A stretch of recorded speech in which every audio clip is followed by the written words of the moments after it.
اعوذ باللہ من الشیطان الرجیم بسم اللہ الرحمن الرحیم۔ السلام علیکم بچوں، آج 17 جون 2021 ہے۔ بچوں، اردو میں جو آج 10th کلاس کے لیے موضوع ہے وہ ہے بور کے لڈو کنٹینیو کرنے جا رہے ہیں۔ یہ ڈرامہ ہے جو محمد عمر نور الہی نے لکھا ہے۔ پیج نمبر ہے 106۔ بچوں، کل ہم نے پہلا پیراگراف جو ہے وہ ہم نے پڑھا ہے۔ آج ہم اس سے آگے پڑھیں گے۔ آپ اپنی کتاب پہ نظر رکھیں۔ یہ بھی میاں سورج ہی کی مہربانی ہوگی، جلدی گھر بھاگ گئے ہوں گے۔ بیوی اپنی بیوی لکڑہار سے کہتا ہے، یہ بھی سورج کی ہی مہربانی ہے کہ اس نے آپ کو جلدی گھر بھیج دیا۔ سورج کی باتیں سورج ہی جانے، سورج کی باتیں تو سورج ہی جانے، ہمیں اس کے ساتھ کیا ہے۔ لکڑہار بیوی سے کہتے ہیں، کچھ کھانے کو لاؤ، کیا پکایا ہے آج؟ بیوی جواب دیتی، پکاتی کیا؟ میں کیا پکاتی، تمہارا سر۔ جو لوگ کام پر سے اتنی جلدی گھر بھاگ آتے ہیں ان کے لیے کیا پکاؤں؟ جو جلدی گھر بھاگ آتے ہیں ان کے یہاں خاک دھول پکا کرتی ہوں، یہاں پکانے کے لیے کچھ بھی نہیں ہے، میں کیا پکاتی؟ پیسے دیے نہیں اور کھانا مانگنے کو آن موجود ہوئے۔ اگر پیسے دیے ہوتے تو میں نے کھانے کے لیے کچھ لایا ہوتا۔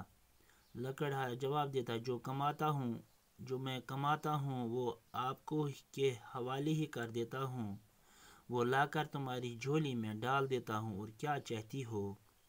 جنگل میں پیسے تو اگتے نہیں، جنگل میں پیسے اگتے نہیں ہیں کہ بہت سے توڑ لایا کروں، کہ وہاں سے صرف پیسے ہی درختوں سے پیسے توڑ لایا کروں۔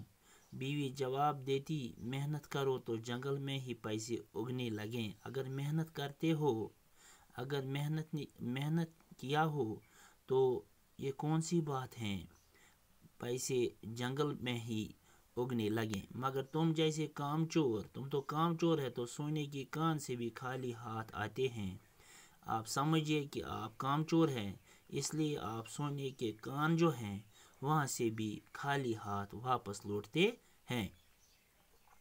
لکڑہار جواب دیتا ہے، آج میں نے 3 درخت کاٹے تھے، آج میں نے اتنی محنت کی کہ میں نے 3 درخت کاٹ ڈالے، مگر کیچڑ اس قدر تھی کہ جمن جھگڑا نہ لا سکا، مگر کیچڑ اتنی تھی کہ میں ان کو کاٹ نہ سکا، لکڑی شہر میں نہ پہنچ سکی، اس لیے میں یہ جو لکڑی ہے میں اس کو شہر تک نہ پہنچ سکا۔ مجھے پیسے کہاں سے ملتے، اس لیے مجھے کہاں پیسے، جب میں نے لکڑی ہی نہیں بھیجی تو پیسے کہاں سے لا سکتا ہوں۔ ہاں، آج جنگل میں ایک عجیب بات ہوئی، کانپ کر میں ڈر کے مارے کانپ اٹھا، مگر اس کے برعکس میں نے آج ایک عجیب سی بات سنی جو ہم نے جنگل سے ہوئی، کانپ کر، اس لیے میں ڈر گیا، میں ڈر کے مارے کانپ اٹھا۔ بیوی، ڈر گئے، جھوٹ نہ بلوائے، جھوٹ مت کہیے، آپ ڈر گئے، واقعی آپ ڈر گئے، 3.25 گز کے انسان اور ڈر گئے، 3.25 گز کے انسان ہیں آپ، آدمی ہیں آپ بھی ڈر گئے، بچے ہی تو ہو، اس میں کون سی شک کی بات ہے، آپ تو بچے ہی تو ہو، بچہ بھی دکھائی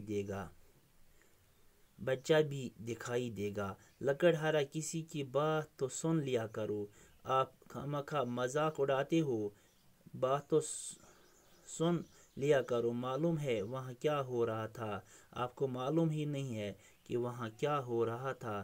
درخت باتیں کر رہے تھے، واقعی درخت باتیں کر رہے تھے، ایک درخت نے تو مجھ سے کئی باتیں کیے، جب میں درخت کاٹتا تھا تو ایک درخت نے مجھ سے کئی باتیں کیے۔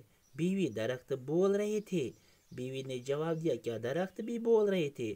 اب جھوٹ کو کیا کہوں، اس میں تو اب کیا سچ باقی رہا؟ کہیں بھنگ تو نہیں پی ہے آج آپ نے تو کہیں بھنگ تو نہیں پی ہے؟ لکڑہارا، برگد کا ایک بڑا سا درخت ہے۔ برگد کا ایک بڑا سا درخت ہے، کئی دن ہوئے میں نے اسے کاٹنے کے لیے چھانٹا تھا۔ میں نے اس کو کاٹنے کی سوچا تھا۔ یہ درخت ایسے گھنے جنگل میں کھڑا ہے، یہ وہاں پر کھڑا ہے کہ وہاں دن کے وقت بھی رات رہتی ہے، وہاں اتنی رات ہوتی ہے کہ وہاں اتنا گھنا جنگل ہے کہ وہاں دن میں بھی رات رہتی ہے۔ آج میں نے اسے کاٹنے کی کلاڑی اٹھائی، آج میں نے کمر بند کے گیا تھا، کمر کس کے گیا تھا کہ میں آج اس کو کاٹنے بغیر نہیں چھوڑوں۔ تو ایک ڈراؤنی آواز جنگل گونج اٹھا، تو ایک ڈراؤنی سی آواز وہاں سے نکلی اور میرے کان میں یہ الفاظ پڑے، اور اس نے میرے کان میں یہ الفاظ ڈالے، مجھے نہ کاٹو، میں تمہیں انعام دوں گا۔ اے لکڑہارا، مجھے نہ کاٹو، میں آپ کو انعام دوں گا۔ بچوں، اس سے آگے ہم کل پڑھیں گے۔ شکریہ۔